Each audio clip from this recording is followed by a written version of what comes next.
ఆషాఢ మాసం సందర్భంగా మన కాసం ఫ్యాషన్స్ కిలో చీరలు కొనండి, అరకిలో చీరలు ఉచితంగా పొందండి. పోలవరం గోదావరి నీటి వినియోగం బనకచెర్ల అనుసంధానం అంశాలపై సుప్రీంకోర్టులో విచారణ జరిగింది.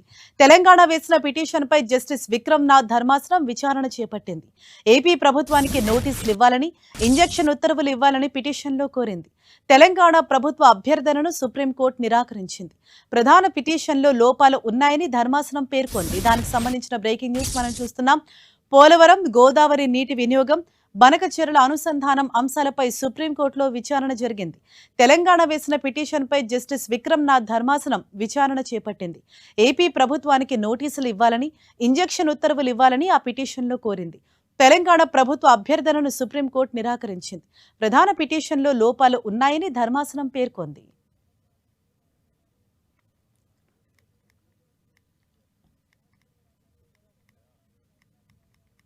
రైట్, పోలవరం గోదావరి నీటి వినియోగం బనకచెర్ల అనుసంధానం అంశాలకు సంబంధించి సుప్రీంకోర్టులో విచారణ జరిగింది.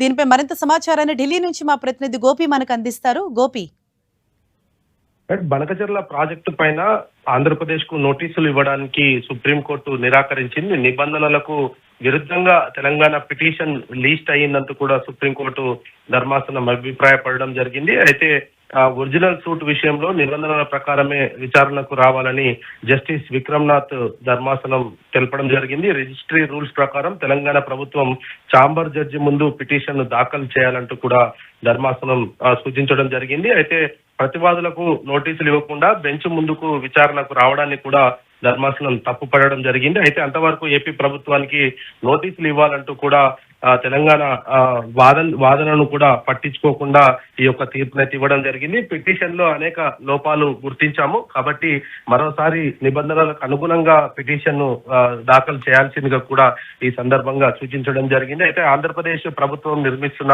ఈ పోలవరం బనకచెర్ల ప్రాజెక్టు పైన అభ్యంతరాలను తెలుపుతూ సమ్మర్ వెకేషన్ కంటే ముందే ఈ పిటిషన్ ని దాఖలు చేయడం జరిగింది. అయితే సమ్మర్ వెకేషన్ తర్వాత ఆ పిటిషన్ ను విచారిస్తామంటూ కూడా చెప్పారు. అయితే పిటిషన్ ఈ రోజు లీస్ట్ అవ్వడాన్ని కూడా తప్పు పట్టడం జరిగింది. రిజిస్టర్ ముందు ఈ పిటిషన్ తీసుకురావడము, అందులో ఉన్న లోపాలను కూడా ఈ విచారణ సందర్భంగా కూడా సుప్రీంకోర్టు వ్యాఖ్యానించింది. మరి తెలంగాణ ప్రభుత్వం మరోసారి ఈ పిటిషన్ ని దాఖలు చేయనుంది. మరి ఆ పిటిషన్ దాఖలైన తర్వాత విచారణకు వచ్చిన తర్వాత ఇటు తెలంగాణ అభ్యంతరాలు ఏమున్నాయి బనకచెర్ల పోలవరంకి సంబంధించి మరి ఈ పిటిషన్ ను స్వీకరించిన తర్వాత దాంట్లో ప్రతివాదనలు వింటామనేది సుప్రీంకోర్టు ధర్మాసనం అయితే తెలపడం జరిగింది.